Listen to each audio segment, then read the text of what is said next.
Hello friends, this is Chandrakant Ghosh. Today I will tell you about the process sigma or sigma level for discrete data. As we all know that we have two types of data, continuous and discrete. So here I will be talking about the discrete data only. Since we are talking about the discrete data, let me tell you what is a discrete data. A discrete data which we can count, such as good, bad, fail, pass, number of defects, percentage, true, false. These all are discrete data. Now let's come back to the topic, that is process sigma or sigma level. The process sigma or sigma level, which is very important for those who are implementing Lean Six Sigma or Six Sigma projects. Whether it is green belt or black belt, they require to calculate the sigma level to validate whether the process has improved or not. So when we deal with the discrete data, we must have these data in place: number of unit, number of defect, number of opportunities per unit. And we know what is unit, what is defect, but let me tell you what is opportunities per unit. This is actually in how many ways a unit can fail. For example, when printing an ID card, many things can go wrong. For example, there may be a typo error, or it may be wrong color, incorrect, or size. That means there are 4 opportunities in printing an ID card. Now let's take an example to show you how to calculate the sigma level. Let's take number of opportunities, number of units are 8500. Number of defect is 278. Number of opportunities is 4. If you have these 3 data in place, then you can calculate DPU, DPO, DPMO also apart from the sigma level.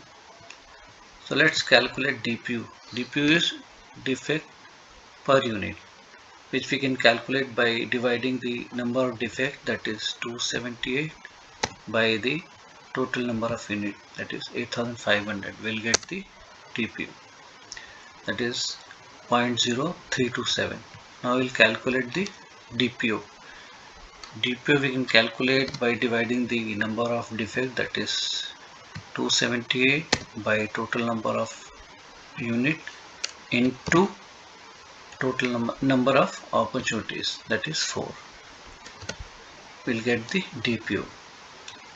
Now we'll calculate the DPMO. DPMO is defect per million opportunity and DPO is defect per opportunity. DPMO can be written as DPO into 1 million, that is 10 lakh. 1, 2, 3, 4, 5, 6. Now here we will calculate the DPMO. That is DPO into DPO is this one into 10 lakh. That is 1, 2, 3, 4, 5, 6. This is the DPMO. Now we'll calculate the sigma level. For sigma level, we use a formula called norm sin V. We'll type NORM. Spreadsheet will show you more function. You have to select the norm sin V. Norm sin V is this one. And after that, you have to type 1 minus the DPO. DPO is this one. Bracket close, press enter. You will get the long-term sigma. When you calculate, you will get the long-term sigma.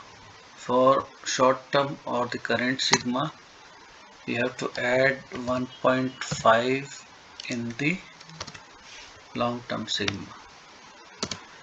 you will get the short-term sigma or the current sigma level.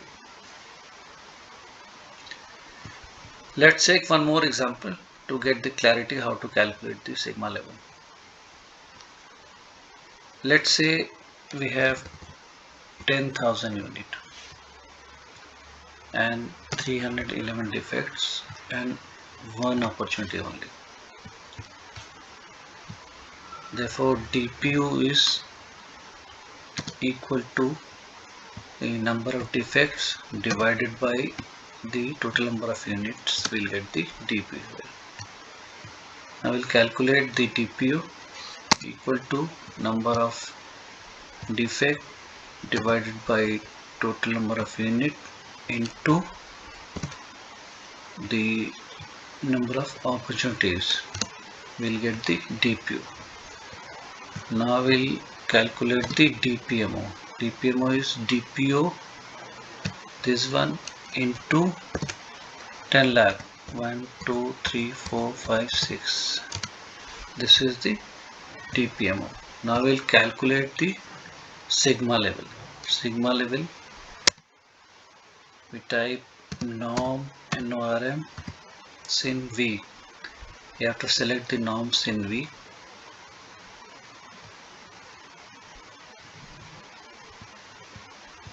This is the norm sin V, and then 1 minus DPO. DPO is this one, bracket close, press enter. You will get the long-term sigma level. For short-term sigma level, you have to add 1.5 in the long-term sigma level. You get the short-term sigma level. So this is the current or short-term sigma level. So we have seen that how to calculate the sigma level. Now I'll show you how to calculate the quality percentage or defect percentage if you have the sigma level.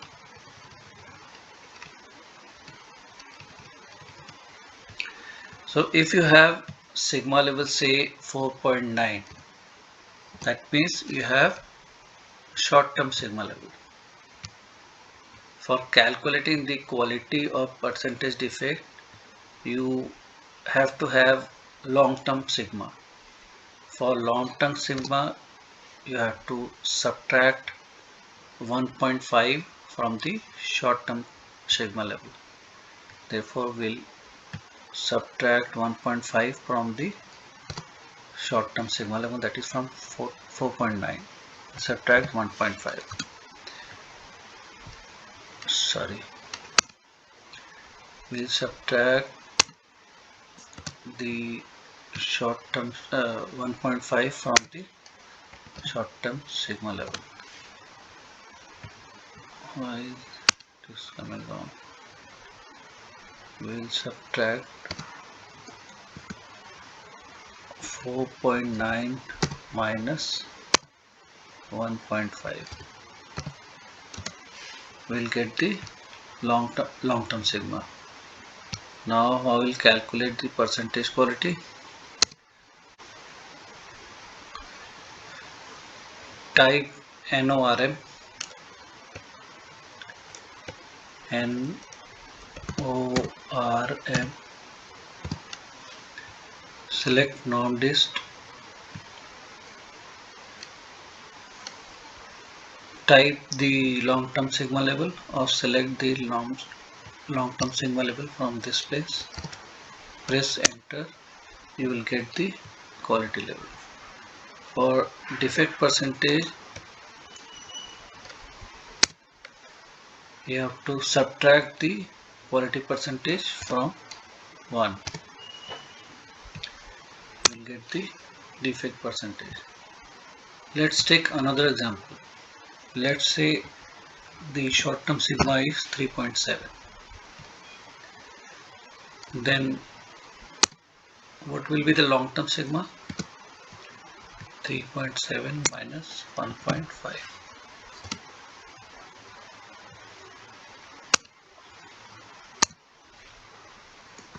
3.7 minus 1.5.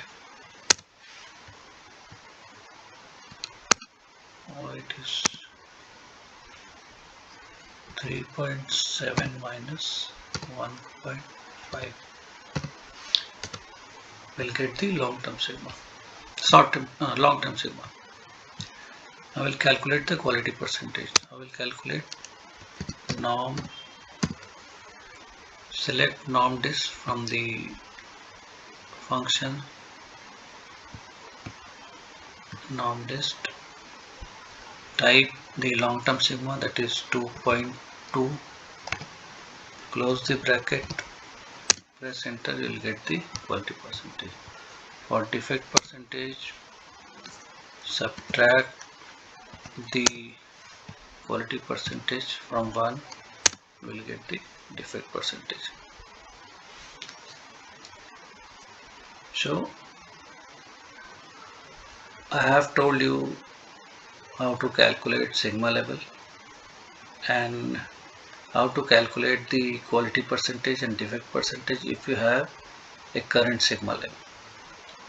I hope you like this video. If you like this video, then don't forget to subscribe it by click on the bell icon, add your valuable comments and share this video to your friends and colleagues to improve and refresh their knowledge. We'll see you in my next video. In my next video, I'll be talking about how to calculate sigma level for continuous data. Have a good day.